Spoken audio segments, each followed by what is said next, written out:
Boom. I still love that one, man. That thing is the coolest. That's like the coolest countdown ever. To surprise everybody, we're all here at once. It's not just me starting off. We're all here. So I wanted to show we're missing the legendary Christopher Brown here, but these are the men behind AV Educate right now. You know, Austin Jackson, Ed Wallach, they're here to talk with everybody today. Hi, Iris. How you doing? Good to see you. Throw that up in there. Oh, you can't see my hand. Whoops. What's going on, Ed? Happy to see you again, brother. You too, man. How you been? How was your Thanksgiving? How's everybody doing down there? Thanksgiving was quieter than usual. Normally it's a huge family gathering. Everybody, the in-laws, everybody's cousins, sisters, brothers from everywhere is coming together. This year, everybody kind of did their own thing, which it was good that it happened that way, but we really enjoyed it. Good. I'm glad. I'm sure you had some good food, some good grub. Definitely. Can't say that I had enough. I had leftovers, and then I got busy. Work started picking up, which I'm happy to talk about and to be able to say that, because it hasn't been happening like that for everyone. But that's why we have these podcasts that we do, talking about growing as technicians, from stagehands to technicians and to engineers. But the amount of education that we take along in these times obviously helps us to grow when things get better, and in these transitions to pick up new skills. So I know you're a man who's always adding to your arsenal, because you're known as the brains of the operation. And the other thing about it is you're always looking at new gear and things that's out there. So how about you give us like an industry update? So I guess, what's been nice is I'm seeing more work, not just for me, but for a bunch of people that I know. So that's always a positive thing when things are moving in a direction where people are starting to get some jobs going, and some of it's working in-house at a company in their warehouse doing virtual stuff, but at least they're in a room with other techs and touching gear. Some people are working from home, so it's a lot of things happening. I've got a few colleagues that have built vMix machines, and now they're getting a lot of that kind of work, so that's good. They're getting their day rates back, they're getting rentals for their machines, so things like that is good. It's positive. Seeing a lot of these virtual events, just more and more. The volume of them is growing. I mean, everybody's been seeing them, but I'm seeing a lot more. I'm seeing companies that had been doing them on a regular sort of basis, a couple times a month, now like upping the frequency and the volume of them. So this week I happen to be working on a webcast that's it's going to be a series of four webcasts, 2 weeks in December and then 2 weeks in January. So nice. So you're already foreseeing 2021's work. Yeah, I know, and that's good too. I mean, I know a few people who are in that boat where we're looking at 2021, still all virtual. I mean, I did a couple hybrid events recently where we did have, we had an audience of like 40 people for one of those events out in, where was I for that? Connecticut, out in Mystic Seaport, Connecticut. And that was cool. The virtual component was a big part of it, but it was nice to be in a room with an audience and actually set up some speakers and people could hear things, not just through headphones and laptop speakers. So it was kind of cool. Yeah, it is. And as you said, I'm seeing the industry starting to come back. And what's exciting is these last shows that I've been on, as well as producers that I'm speaking to, these are actual live shows. Like, we're out there building sets. I'm talking building LED walls and everything. Everything what you miss is happening. It's happening in small increments. But hey, you got to get the ball is rolling, and that's the exciting part about it. And two things that you touch base that I want to go deep dive. I'm gonna touch on one real quick. Is I'm excited to see that 2021's work is already coming back. Just knowing that there's things on the books, it shows us that people they have high hopes, they're still planning, and they're still producing events little by little, and I feel that we'll get there. But something that you touch base on that I want to put a pin in it real quick is you said that people are building vMix machines and they're getting more work, and they're also renting out their machines. So how does a technician, because I know that you can do this from the back of your hands. How does a technician make that transition? And I ask this question because I've seen 2 or 3 technicians that I know personally who they went all in and they purchased a whole bunch of gear and they deep dive and purchased whatever they needed to and probably more than they needed to and got into vMix, got into Zoom, and then they'll post, where's the clients or who's got my clients? So you put all of this money into it. How does that transition happen? So I think the biggest thing you have to do right now, if you're one of those people who built a machine or who bought some Black Magic gear when everything started flying off the shelves, and you've got this gear and you've got these skills, I think what you need to do is go back to all of the companies that maybe you were working for, any of the contacts you have, and let them know that you have this gear. Because if nobody knows, then nobody's going to call you. So making, reaching out and don't just make it a sales call like, hey, look, I have this available, come hire me. Check in with the people that you've been working for, that you have relationships with, see how they're doing, because everybody's obviously suffering a little bit, but check in on them, see how their holidays were, let them know, hey, if you end up with in a situation where you need, I have a rig, I have the skills, I know what I'm doing, let me know. Or if you need somebody to come to the shop and use your vMix machine, great. Or if you want to use mine remotely from home, I'm happy to do a rental price and just let them know that stuff's available, because nobody can read your mind. And if you're just using it at home, you're not advertising those. It's things. not serving you any purpose. I agree. Right. Yep. So, I mean, start at that point, reaching out to the contacts you already have, and try to team up with other people that you work with, that you respect. I work in the freelance market a lot, doing corporate up here in mostly the New York City area, and I have a couple core guys that I'm very tight with. We work a lot of jobs together, and we're all kind of bouncing ideas off each other. Some of us are getting complementary gear to other stuff that we already have, and it's everybody knows what everybody has. So it's like if someone gets a job and like they need an audio console, they know that I have a QL1 and I'm ready to travel.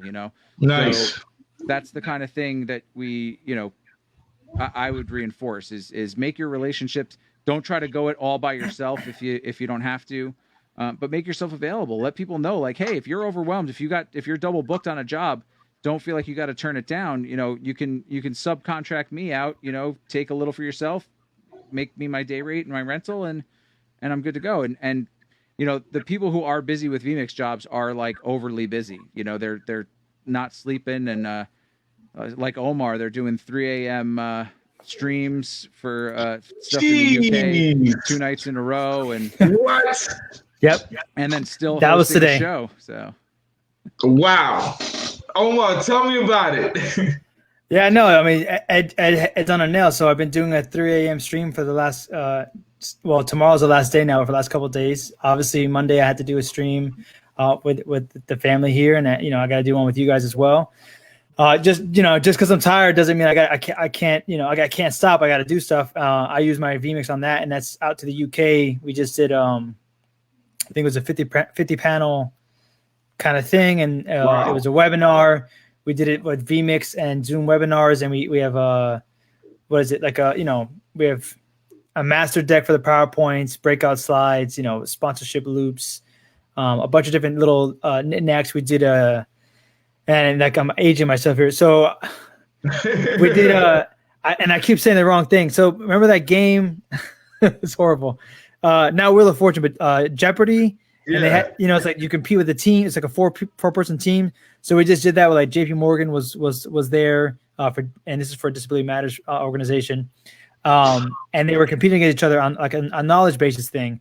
And the PowerPoint is all animated, varying cues with music and sound effects and different things. And like, the client is essentially the host for this show, and she'll be there. And it's an hour-long segment of this entire, it's from 3 a.m. to 3 a.m. our time, right? Eastern Standard Time, 3 a.m. to 11 o'clock in the afternoon, or 11 a.m. our time. So this hour-long segment is about 4 to 5 o'clock, and it's, I mean, you got to be pumped for it because there's music, there's sound effects, there's cues, there's a whole little like, okay, team one, what do you think is the answer? And then they give an answer and you click on it, and there's like there's a timer, it's a 10-second timer, and then there's a buzzer sound. If you don't get it right, it X's you out. You get 3 X's, your team's done. If you get it right, there's another sound for that. So like, it's very involved, and we all have to kind of bid up. Yeah, I mean, no, it's fun. Fired up at 3 a.m. Exactly. I know you got to be. So lots of coffee. Wow. Even though I'm not a coffee drinker, so it's more like tea, a lot of tea for me. Oh man, Yeah. What kind of tea? Green tea?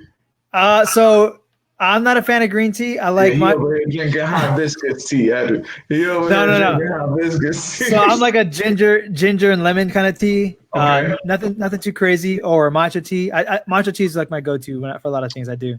I like had matcha once, and I enjoyed it. I mean, I just did we did a show in Sarasota, right? The one I just did a couple weeks ago. That was a hybrid event, and in that event, I was the only guy getting matcha, and it was funny because the lady who was giving us the drinks, after the second day, she's like, "Oh, you want the matcha, right?" And I'm like, "Yes, ma'am." Like she already knew because I was the only one getting it. She's like, "Don't worry, I got plenty of that." I'm like, "Good." So I was coming back like twice a day to get matcha tea. It's great. Man, I'm glad to see that you're busy like that. But hey, I know that you're gonna want to get back to your regular hours right after. Oh yeah. And what's the streaming side been looking like for you? Sorry, the what? The streaming side of business. I know you said you were doing some telecasts. Yeah, so I mean, today I was doing a webcast. I work for a company that does webcasts of conferences, working from home with that. So that was, I had a short shift today. Actually, no, it wasn't that short. It was a 5 a.m., 6 a.m., and I got out at like 3 o'clock. So that wasn't too bad. Tomorrow I'm working on a stream that'll be like a 7 a.m. to 5 p.m. kind of thing. So I got a few things going. Not the hours that Omar's looking at. So I'm kind of that. No. Didn't you just do a UK thing or a European thing? I did a couple weeks ago. I did where it was the same kind of thing on at 3 a.m. and 3 to 3 is what the schedule was. So it was pretty rough. Yeah. Jeez, how long was that run? It was only like 3 days, but it started on a Tuesday morning. So right after AV Tech Talks, I had to just catch like 2-3 hours sleep and then jump into right back up. Yeah. So. Yeah. Team no sleep.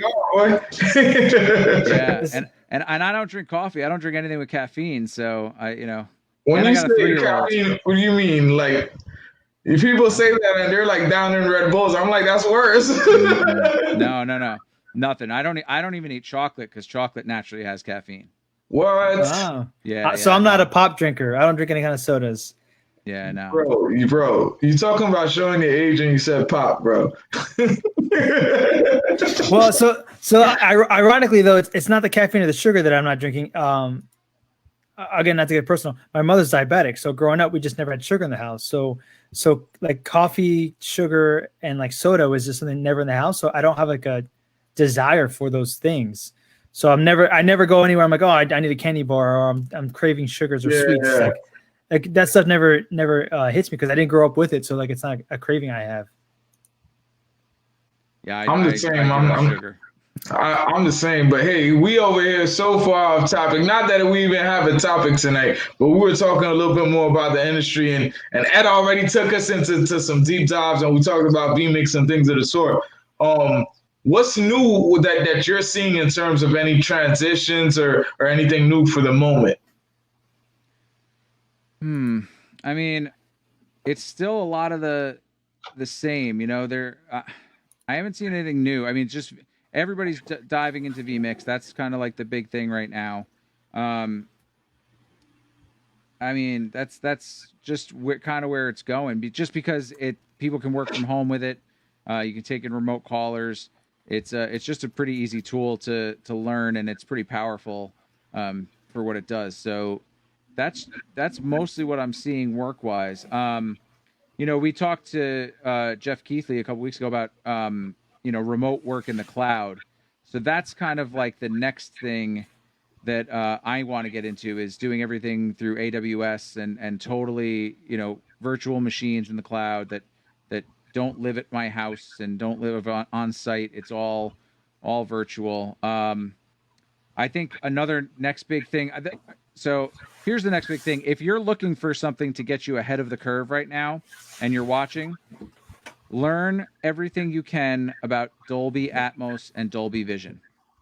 That is the future of everything that has to do with broadcast, that has to do with entertainment.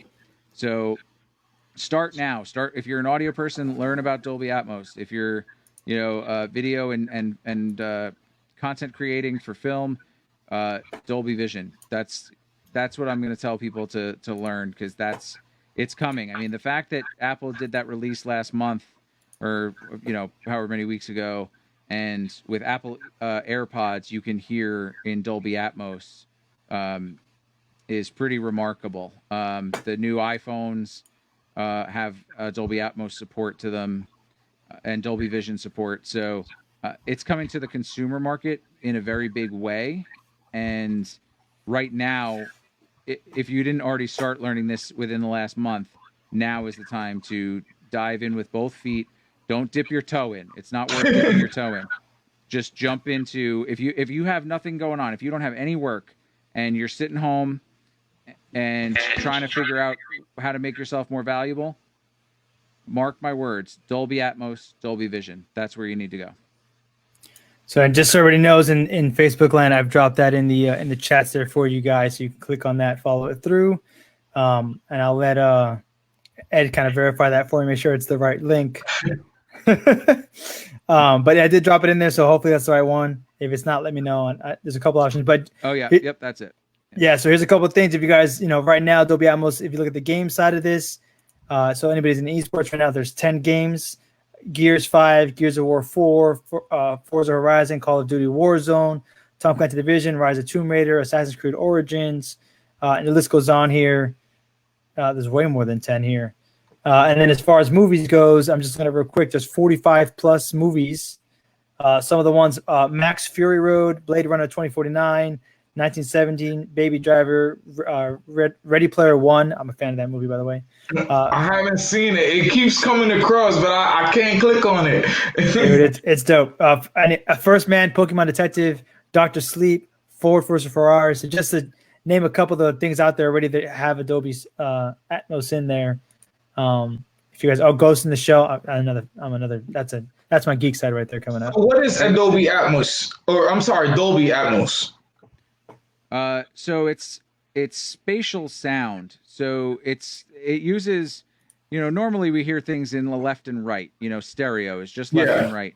So then you've also got surround sound, which can be 5.1 or 7.1. Dolby Atmos, it does it completely differently as far as the mix goes, but it uses generally more channels. It's usually I'm going to mess it up. I think it's a 7.1.4. So there'll be 7 surround speakers. There'll be 1 sub and then 4 overhead speakers. And it gives you audio can be flown around over your head, behind you. And I believe if anybody corrects me on that, feel free. I'm off the top of my head. I believe it was 7.1.4 is like a typical Dolby Atmos setup, the recommended. Wow. So it's but it's not the same way that 5.1 and 7.1 are mixed. So things are objects, and it gets sent in a different way, so that if you don't have a full Dolby setup, you're not going to lose anything. So like if you mix something in 7.1 and you don't have a 7.1 system, or the listener doesn't have a 7.1 system, you're going to start losing stuff in the channels. There's going to be some information that you're not getting, or it's going to get folded and mixed in a way that's unpredictable depending on the system. The Atmos corrects for that. It delivers the best listening experience based on your system, because it knows what's in your system. There's a lot of sound bars that have Dolby Atmos, where to get that overhead sound, they actually have a set of speakers that are aimed up in the sound bar, and it bounces off the ceiling, and it does a listen thing, so it knows how far, it calculates how far the ceiling is and all that stuff. It's super high level stuff, but it's going to be the future because it's coming to consumer in such a heavy way. And if we're going to be shut into our house, people are going to want to hear things, really immersively. So that's where we're going, I think. I know. I'm sorry. I don't think. I know that is where we are going. I am definitively, strongly saying that that's the future of everything we know moving forward right now. And if you're looking at, like Omar pulled up some of those games and movies, like, don't look at those things and say, oh, there's only like a dozen things that are using Dolby Atmos. There's a million things that are in production that are going to be using Atmos and Dolby Vision. Wow. So, you know what I mean? It's the growing thing. And just because there's only this many today, that's why you learn it today, so that you're ready tomorrow when you're starting to get those gigs. You got a couple of questions in the comments. So did you bring up David Peralta? He was asking, do you guys see knowing Dolby being a basic audio skill being needed in the future for live events? So Dolby set up as a live event thing is going to be tricky. It's going to be more for the home theater, theatrical release, things that are going to be broadcast, stuff like that, and streaming. I think streaming is going to get there, especially as more and more people get higher and higher bandwidths and fiber becomes available in more places. For live event space, things like L-Acoustics, Elisa, and D&B's Soundscape are already doing immersive audio, where they use sound objects, they call them, instead of like, so you create like a sound field and you place in this field where, the guitar player's over here and the bass player's there and the singer's there, and it creates that illusion using multiple speakers and tons of processing to make things sound like they're coming from those places. So, I mean, it's a lot more gear. I mean, when you look at how these things get set up, you need to put more speakers in a room to be able to do those sorts of things. So it's got a lot of expense to it. And right now there's no live events. So it's hard to get into this right now, I think, but being aware of it and starting to look at it is cool. And I mean, Digico has already got support built into the consoles for a couple of those. I think I know they have L-Acoustics, and I think they also got the Soundscape product, where you can do the panning and put the objects places integrated right into the Digico console. So it's already there for live event spaces. And like I said, there's a very high barrier to entry as far as cost goes. But if you can learn that stuff now, definitely do, because I think as we get live events back and the crowds are smaller, they're going to be more spread out. So there's going to be more of a need and a desire for those people to feel like they're part of the performance. And then especially if you're simulcasting these things and you're simulcasting it in Dolby Atmos, then there's no incentive to be in the seats if you're not going to get a better experience than the people who are at home watching. So so spatial audio, it exists for live. It's not going to be Atmos. I don't see Atmos getting into the live segment, but there's those other products I mentioned that can do that. Gotcha. Sorry if that was a long answer to a simple question, but. Well, David said thanks for clarifying. We got one from Ruth Ann here. She says, so what is Dolby Vision? Dolby Vision. So I know, being more of an audio guy, I know a little bit less about everything that Dolby Vision does, but I saw that you just posted the link to it. Check it out. It just looks phenomenal. They just did that the Dolby launch a couple weeks ago, and if you had an Apple TV 4K and AirPods, I believe you were able to see and hear it in Dolby Vision and Dolby Atmos. And then, like I said, the iPhone 12, the new iPhone 12 Pros and things like that, are set up for that as more content start coming to them. So do the research on it. Just check out the link that Omar put in the chat. It's and start getting on board now. It's the thing. It's the bee's knees. It's not only the wave; it's going to become the necessity. Yeah, I also want to add real quick. Chris Brown has posted a couple of links to some documentaries out there, and also we posted a podcast. So as you guys are diving into this, I highly recommend you check out that film. It's definitely about clubs overseas already using this, and it's definitely there's a series right now that, and if I'm saying this wrong, I apologize. Dolby is doing. They have a whole podcast series about the audio and video side of this. So definitely, there's a lot of content already being produced for this. It's slowly building in traction, and it's definitely, I see where Ed's going with this. I'm going to dive into this. It's funny. Back to what we were talking about earlier here. I was doing a deep dive into Disguise, and it kind of slowed down because I have a client who I'm doing now TriCaster for, and he's got me into the TriCaster University. So I've been doing a deep dive into that the last few weeks as well. Just to, like you're saying, Austin, keep myself relevant, up to date. One thing I want to add to what you're saying earlier, Ed, is that for the guys that bought gear and everything like that, exactly what Ed said. Reach out to your contacts, let them know you have this stuff, demo it out, take pictures of you doing stuff with it. Do some free content if you can, just to get your experience out there. But one of the things that I always do is I try not to spend money until I have something to spend it on, or that I know I can get my money back on it. So like I have the ATEM switcher and I have a web streamer. Before the mini ones came out, recently, I got these like 2 years ago. I bought that particularly for a client who I just had a lot of shows that I was doing. They were like mini GSs, or that needed up to 4 HDMIs and a couple SDIs, and that switcher worked out great. I got the web streamer as an added bonus because a lot of these were medical conferences where I had to stream things out. So I've been doing this for a while, but it was like I had a client who needed this, and I was traveling with it, and it just became easier for me to travel with the gear because I QC'd it, I checked it, I made sure it's good to go. So instead of him traveling me out and then finding in that city someone to use all that stuff and doing all the hassle, he would just hire me out, travel me with my case, and I'd send him a bill with a higher rate for myself to get the gear covered in that. And I honestly, I don't remember the exact numbers, but I think for the case and the gear and everything that I bought, it was like $3 to $4 grand.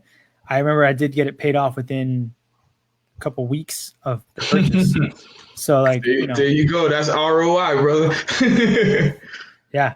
And I'm sure Ed's got similar scenarios where he's bought gear because he knew that it would be used and he can get his money back on it. Definitely. Right. Yeah. I mean, I used to own, I still own a ton of audio gear. I used to do a lot of club sound back in the, the early and mid 2000s into the teens. I do a lot less of that now. I do more corporate, but I still own that gear. And I mean, I would always try to buy something that I was going to pay off on that first show. Now, when I say that though, I'm saying that all of the rental cost was going to just paying off that one piece of gear. So everything else I had bought, I bought the same way, where I paid it off from the shows that I needed to use it on. And then it's made me some money and investing back. So basically every time I was buying a gear because I had a need for it, I just said, okay, well, I just paid that off with this. I threw in all the other gear basically for free, if that's what it took, if depending how much it cost. Mm-hmm. But at least that gear is paid for. So from now on, it's making me money. Wow. So that was kind of, instead of looking at it like I need to rent this thing 100 times at this much to make all my money back, I would just say, oh, this show is going to make me this much. This piece of gear costs this much. It's paid off.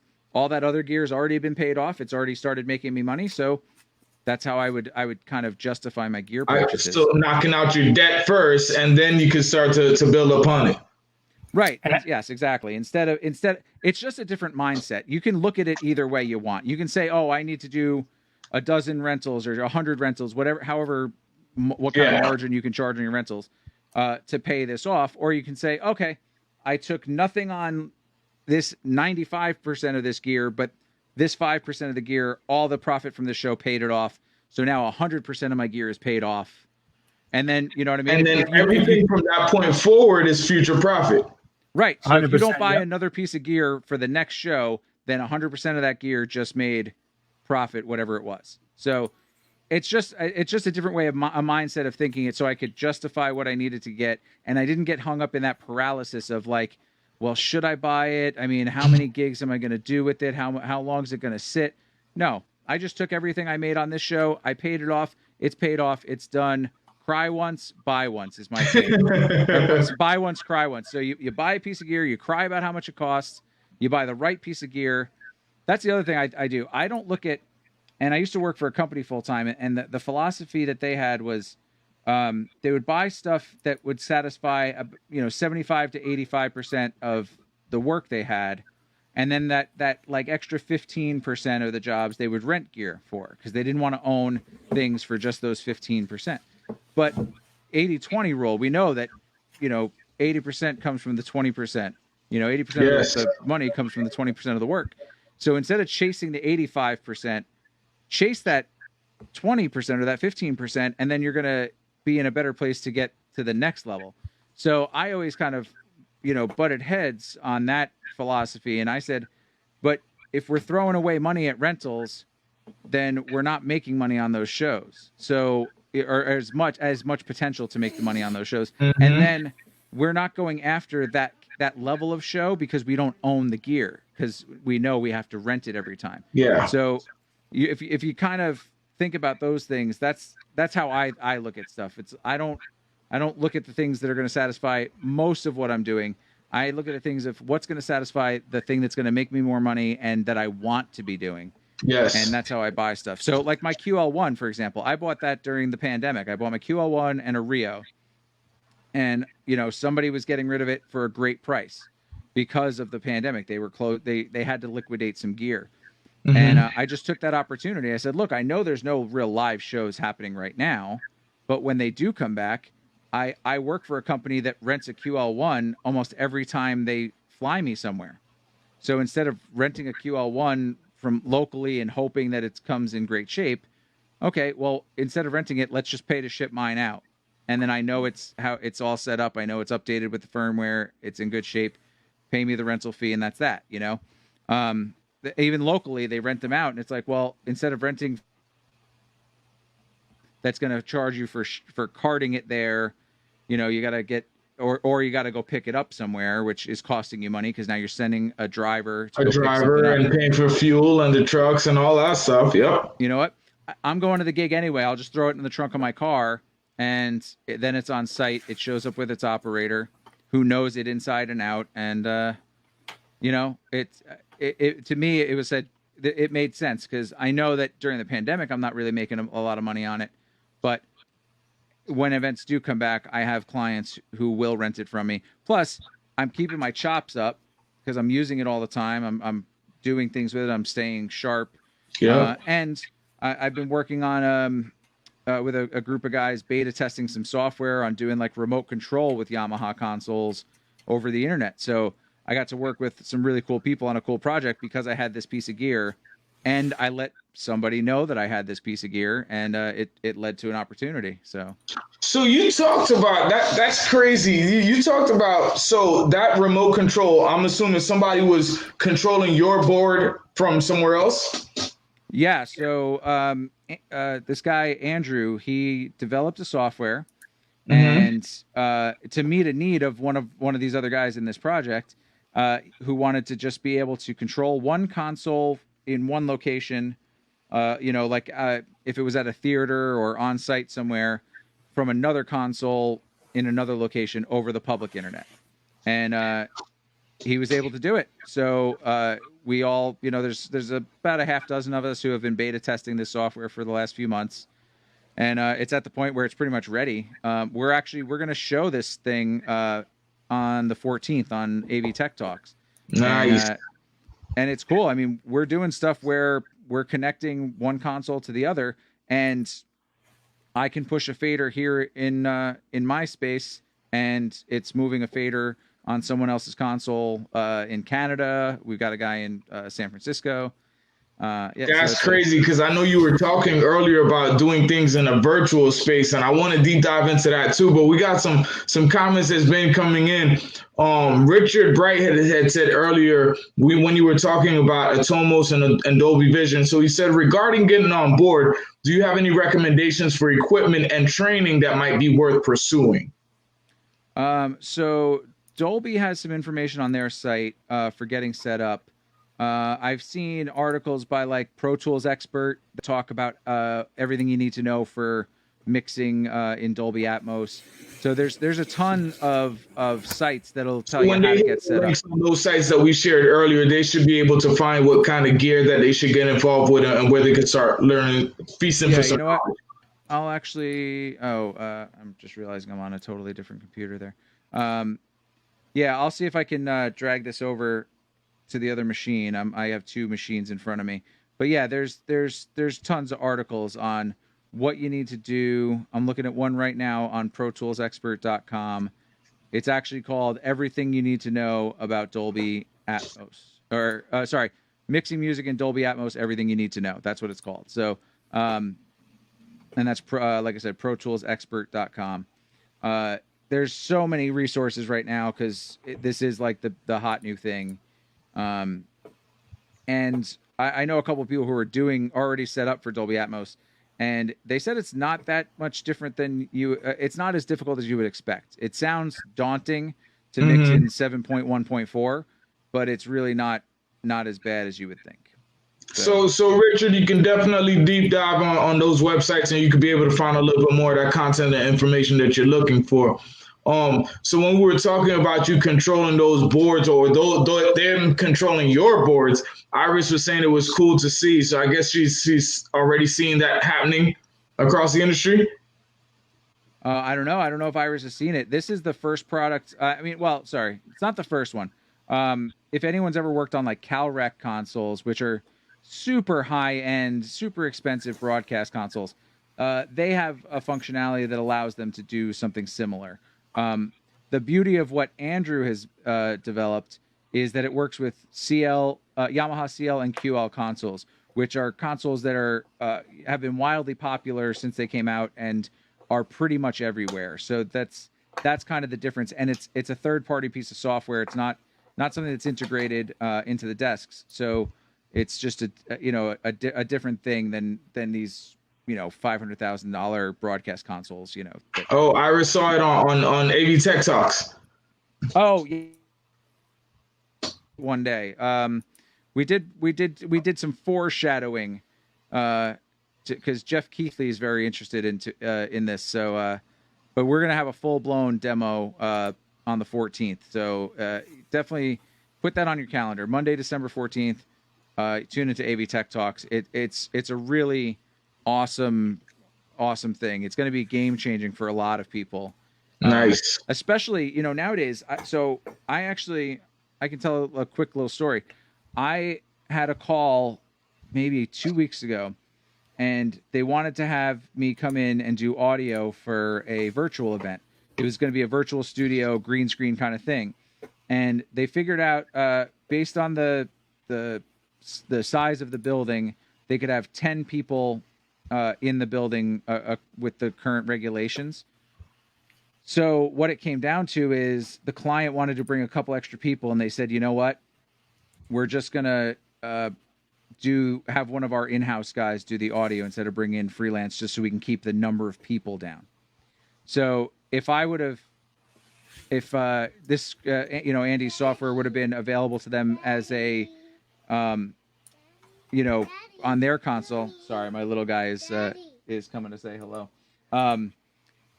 I could have just remote and done it from home, and it gets me out of the building, so I don't count as a number in their capacity. So, it's going to be big for. I'll just jump in there real quick for you, Ed. So if you guys want to go to the AV Educate page real fast. I was gonna say, this is all AV Educate plug. They gotta know that this is where they gotta come with the info. So we just did the episode recently, and it was the last 30 minutes about it. We did a share for it in the group, and if you guys know Jake Clark, who we also have done a show with as well, Jake Clark also has already done a little demo for it, and there's also a share of that in the AV Educate group page. that Jay Clark posted, I think about a week or two ago now. But you gotta go to the page. You gotta scroll down and find Come it. on, AV educate. It's very. That's what the meat and potatoes of AV is. Well, we will reshare it in the following days for you guys. I'm double checking right now that the event is up. A lot of these events I usually keep hidden until like a week out. But since we're talking about it, I will publish it out with some mystery information until we get everything finalized. But yeah, we did a little 30-minute demo of it. We went a little bit over on that show. It was an awesome demonstration. We were able to manipulate one board from another virtually in real time. Very, very impressive. The interesting, I mean, I don't want to give away too much because we have a cool demo planned. So I'm going to leave it at that actually, because it's really cool. I'm glad that I was able to be part of the development project of this, just as a beta tester. I mean, Andy's the mastermind with the code, and writing this thing, but it's a real fun project. It opens a lot of possibility for the future of audio people mixing. I mean, I'm sure a lot of you guys saw the which award show was it? The Oscars or the Emmys, where they showed the TD was at home. His wife took a picture of him, and he's sitting in shorts and flip flops in his house with a bunch of monitors up in front of him, and he's calling the show remotely. Wow! So that's hold on. If everybody knows who that guy is, we went on a hunt for him. It was the RDMC or DMC, one of the Republican debates or Democratic debate, one of the debates. If you guys know who that guy is, we would love to talk to him and bring him on the show because it's super impressive. It's literally a shot of him in his living room hanging out, but he's got, I think it's like 4 monitors, some kind of console in front of him that we weren't 100% sure what it was, and he's essentially controlling the entire feed going out to the world from his home. That's crazy. It's an intense shot. Right, and for video, I don't want to say it's easy, but because so much of right now we're taking in virtual callers, and so much of that is already on the internet, it becomes not so daunting to do video that way. Mixing multiple tracks of audio is a different story, and we have some solutions for low latency audio transport, which that's the key. Is like if you're mixing something that's happening somewhere else, I need to not have a ton of latency getting to me, so that when I make those movements, it's not totally I'm already behind. And we've been able to accomplish that. So that's kind of the cool thing. Ruth, I want to give you a shout out really quick. She said that she knows someone and she will reach out. We really hope that you can make that connection because Ed is talking about things being controlled remotely, and he's talking about potentially going to a virtual workspace, we can see that the transformation is already happening in the industry, and it's not when, it's already taking place. So we want to bring knowledgeable guests like that who they're already deep dived into that industry. They're already mastered their craft to be doing huge shows, being a TD from home. So if we could get guests like that on the show, imagine the type of knowledge. So if you guys have connections, please help us out so that we can continue to help you out. Sorry about that, my little guy again. It's good. It's good. Listen, we appreciate you being here. I just want to let Facebook know we got about 15 minutes left on the clock. Obviously, we've been talking a lot. We've been trying to bring your guys' questions in. If I missed your question so far, please resubmit it now to the bottom, and I'll resubmit to the guys who can answer it. I think I've gotten most of you guys, but I feel like I missed one or two. So please, if I miss it, please resubmit it, and then we will address it. I just wanted to give that out real quick. 15 minutes left on the clock. If I missed you, please resubmit, and we will get to it. Yeah, and Austin, I mean that remote controlling stuff. Omar and I did an episode with Joe DeMax, who developed Central Control, and that's another another tool for being able to control like any piece of gear basically that can do MIDI commands. Mm-hmm. It can do Touch OSC. But it can also do it. He's worked it out so it can do it over the internet. So if it's great for someone who runs like a performing arts center or a theater, where from home you can press a button and start up your theater, you know, so that the techs can walk into all the gear being Yeah. if there's somebody on site, or you can remote in if there's a problem. That's the beauty of this Yamaha thing too. It's like if there's a problem, like House of Worship, I think is going to be great for these sorts of things, because there's typically one at a House of Worship. There's somebody who knows the tech, and they're generally a volunteer, and then there's a bunch of other volunteers who often don't know the tech. They're just, you know, volunteers who want to do the good work, and they get trained enough to be able to, you know, launch the scene for the Sunday afternoon service and maybe push some faders. So when they run into a problem, though, it becomes, how do we troubleshoot? And you're talking to someone who maybe is not super technical.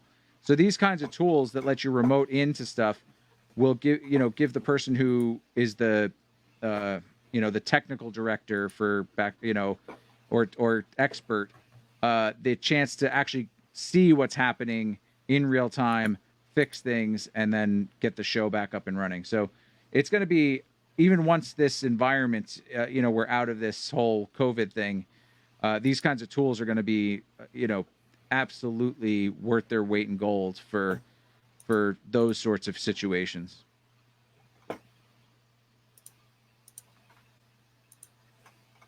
But sorry, I'm No, that was my trying to fault. catch up on.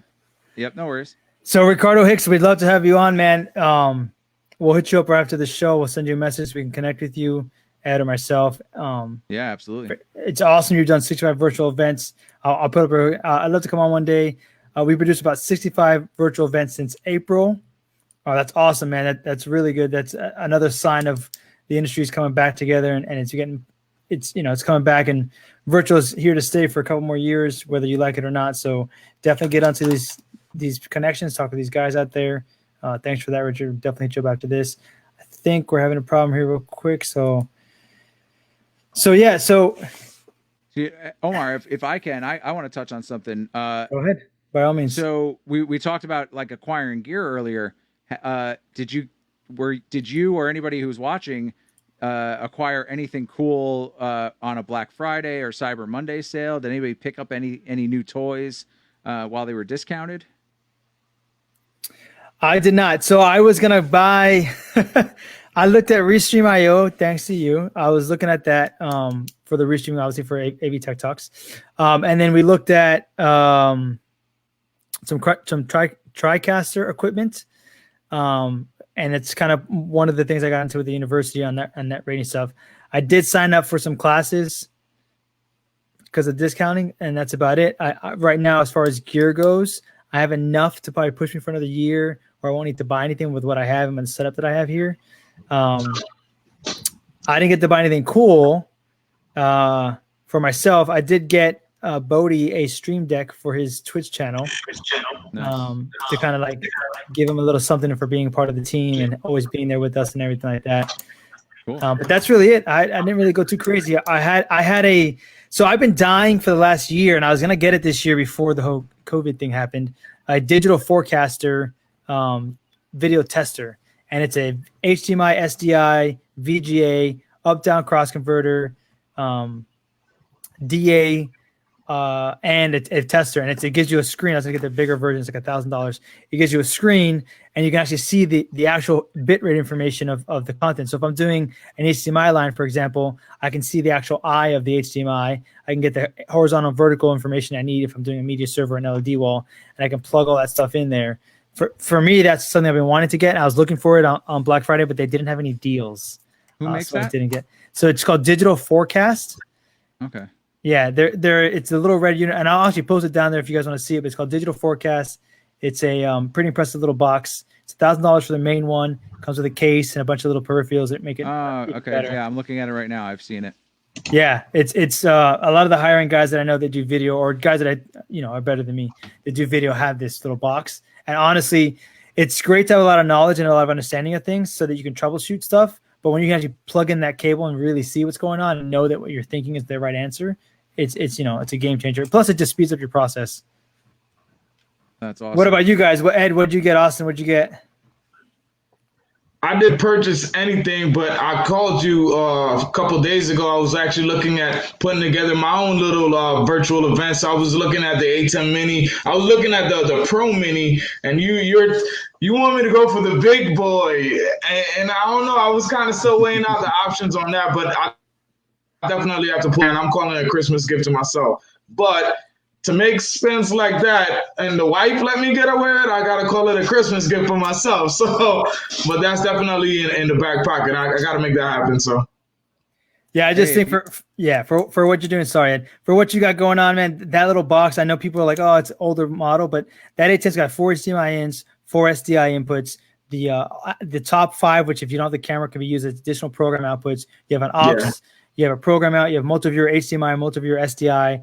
Like it's just a really universal box, and you can do on the aux side, you can do a program out, so you get 2 programs out of it, right? Or you can do the aux and send out a separate thing. So like what I did the most with it, and I also had bought a 1x8 HDSDI splitter for it, but you can go out program right to your screens, right? DA that's whatever you need to be, and then go aux to your DSM, right? So DA, one of your DAs goes to one DSM. The aux goes to the other DSM as a direct run, and you can do next in preview or notes in PowerPoint or whatever you need. You got that flexibility to do it on the fly. And what I like too is that the faceplate to that allows you to just hit aux, change your input, hit aux again, and now you're back on your main preview program. You could the thing about the ATEMs that I like, and I don't know if the minis do this or not, and I'm sure they do though. But you can change it to an A/B switcher, right? If you're used to the older school wave switching, or to an actual switcher where you switch from one to the other and it goes from one to the next. So like it's more flexible. They all do it, but I was watching the Mini Pro, and yeah, that is actually one of the features that I like. Yeah, so it's flexible, but that one just has more ports, more inputs, more outputs. Yeah. It's a little more flexible, and it'll grow with you versus the Mini, which is limited to that. The only downside I will say, the Mini is powerful and it's good. It can get you some work, but the limit is right there. If you're gonna spend some money, you want a little bit of room to grow. Oh, rubbing it. You see? Well, so here's like a pro. Here's a pro and con, and Ed, you can verify for me. What the minis do very well, which is surprising because it's a Blackmagic product. The minis are very resolution friendly, versus that other one that I'm telling you about. It is very resolution specific, very broadcast. You have to be across the board the same thing. The ATEM will ingest a lot more different types of things. Right. So it's like, why did they do it for this one and not the other one? I don't know, but whatever. Yeah. So I mean, Austin, I also have a new inbox ATEM Mini Pro. I had ordered one. They said it was going to take 6-8 weeks, and then I found a guy who was getting rid of it. I bought his, and then the thing showed up like a week later. So I didn't cancel at the time. So I have one that so if you want to work something out, we can work something out. You see? There you go. Look, from Keith, Mini is also a scaler. I didn't know that. So the other one I recommended doesn't do any scaling. But yeah, I own the Mini does scaling, but it just does it auto scale. Like, so you're not forcing resolutions. It just says to it. But yeah, most of the Blackmagic, the reason I get sour a little bit on some of the Blackmagic gear is, you save a lot of money because it's not as expensive as maybe some other things that have scalers built in. But then you spend that money buying decimators and other scalers to put all the other little things. So I already own 2 decimators and 2 radio PCDI boxes. So like for me, it was a no-brainer. The good thing about it is, tell me one time that you haven't been in a situation that you haven't been glad that you had to pull out, that you had your own decimator. So I mean, it gives you an excuse to buy more gear. I will add this also, the minis, and I don't know if which version is, but a lot of the minis have audio delay problems, even if you go HDMI straight in. Yes. Well, no, usually when you go HDMI straight in, you're okay. That's kind of been the workaround, is to embed the audio at the camera so that it goes HDMI. There was some of the pros that had an issue that was fixed with the firmware, and then they've added audio delay to the analog inputs that you have on the Mini. So so it's an update now. Yeah, you can do up to 8 frames of delay on those audio inputs, which sounds good, but HDMI can be super. It's tough, like a GoPro camera, for example, has a ton of delay on the HDMI, the Mini HDMI out. So That 8 frames sometimes is not even enough for a GoPro camera. So it depends on what you're using. You may not still be able to get what you need if you're using the analog inputs on those ATEM Minis. Gotcha. But they're good little tools. I mean, the fact that I have this, it's this big. I can still fit it on this little screen. The pouch I took it out of today was this pouch. So is that a short pouch? It is not. No, it's something I bought on. It's one of those. It's a money pouch I bought on Amazon. So it fits in this little pouch, and then it goes in my tech kit, and now in my book bag, along with the live stream on site. and at least I'm up and running. And then I had a buddy of mine, everything my area is kind of a mess, but I had a buddy of mine 3D print me a little stand for it, which I highly recommend to get better airflow. There's tons of designs on or plans for 3D printing them on GitHub, and this particular one, the ATEM Mini, slides right in here. There's enough clearance that you could put another ATEM Mini if you were going to stack them in front of it and still plug in the HDMIs underneath. Oh wow, okay. The one on top. That's neat. Yeah, little things like that. Now, if you're going to go the ATEM Mini route, go with the ISO. It's a little more expensive, but you can get 4 isolated recordings to a hard drive of each of the 4 inputs plus the program. And the 4 ISOs are going to be at the highest resolution that the ATEM Mini will do, where the program is going to be whatever you're streaming out, whatever you're scaling to go out. Yeah. But the beauty of that is because and this is one thing that's really slick about Blackmagic and their owning Davinci Resolve is when you record with the ISO, it doesn't just record the files, it creates a Davinci Resolve file. So now when you go to edit this in post, like say you do a live stream and you realize, oh man, I missed a switch, it was bad for the replay, what am I going to do? You have these ISO tracks and you can dump them into Davinci Resolve. It's already actually set up because it creates the file, it lines up all your video files, so when you import them, it's ready to go, and it has what you did switching wise. So if you missed a cue by 2 seconds, you go find that cue and you can change that edit in the timeline.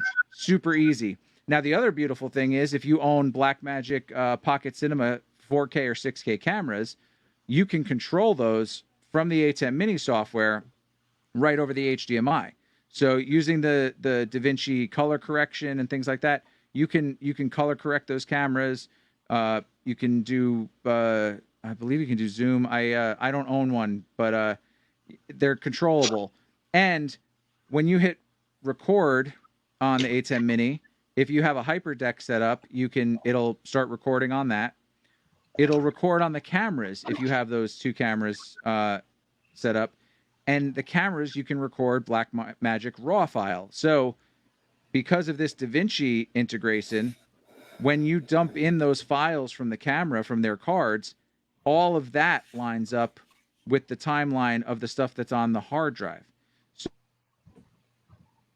a quick edit at a higher resolution than what your stream was, you're already set up because you're just going to pull those files in.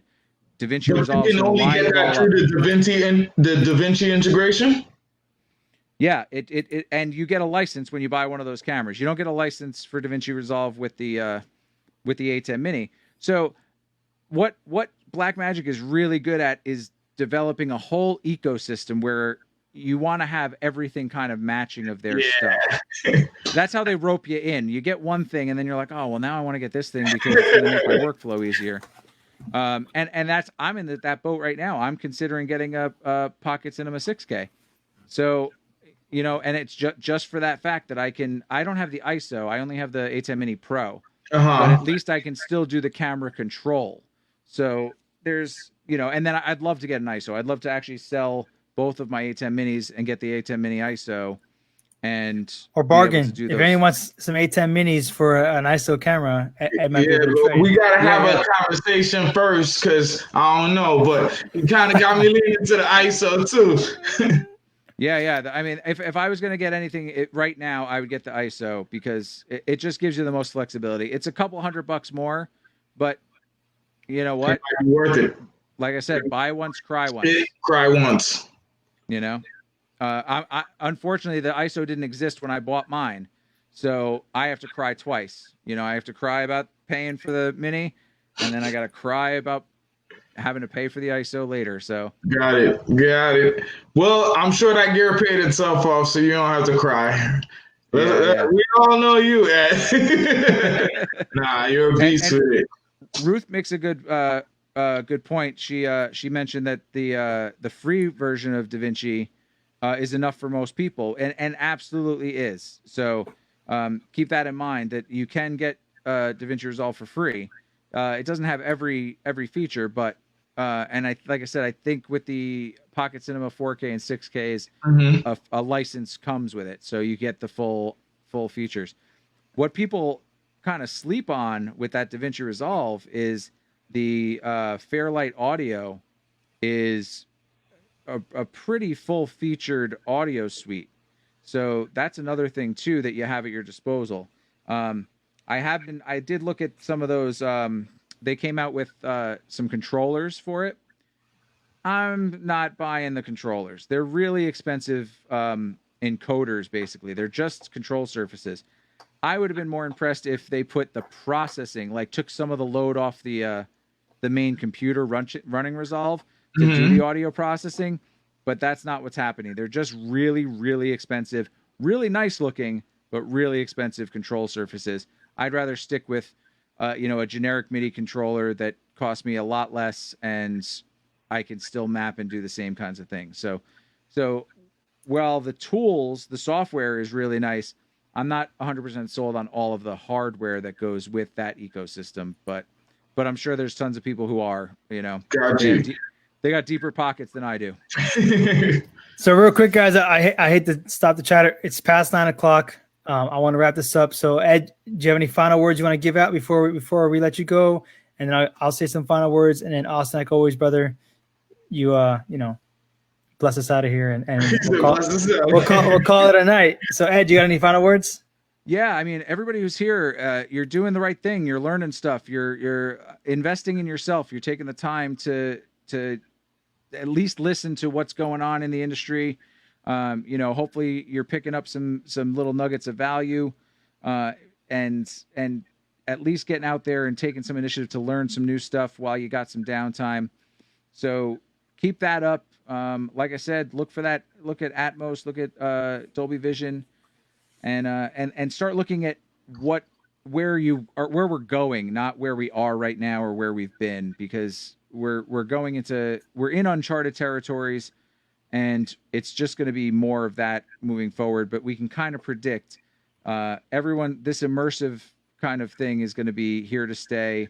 Virtual, even when live events come back, is going to be integrated from now on, where it used to be like, oh yeah, maybe we'll have a live stream something at an event. I think now live events are going to be a live stream that happens to have a live event to it. So it's going to be a big shift. We talked a lot about what's coming up on AV Tech Talks on December 14th. Let's not forget next week on Monday, the 7th, we're looking at. That's something I think people should be looking at too, because a lot of those you can do some remote control over the public internet already. A lot of those are networked, and like bird dogs and things like that. So if you know nothing about PTZ cameras, come see our talk next Monday and start thinking about how you can get in. There's a lot of shops right now that don't have a lot of work, and maybe they have some PTZs, and you can give them a call and say, hey, I'd love to come play with a PTZ camera, because they'll probably let you. Having another PTZ operator who knows their gear is pretty valuable. So yes, sir. Those are skills I would say, keep pursuing any knowledge, but I would start focusing on those areas if you haven't already. All right, Ed, thank you so much for tonight, brother. It was a pleasure having you as always. I will see you in a couple of days. Good to see you, man. Hopefully you get some sleep before then. Yeah, I'll get from the moment we stop this till 2 in the morning. Or no, I gotta wake up at 1 to get ready. So 1, get in the car by 2, drive an hour to my location, stream out. Well, I didn't know you had to drive somewhere too. Oh, Yeah. The entire AV Educate community, because we want to have consistent knowledge poured into us and so much value by Omar himself, we got to let him get to bed tonight because he got to be up and grinding at 3 o'clock in the morning. It's been a pleasure to speak with you all once more, and we will see you guys next week, Wednesday. Do it all over again, and we're looking forward to great shows. Come in and tune in with us. Take care.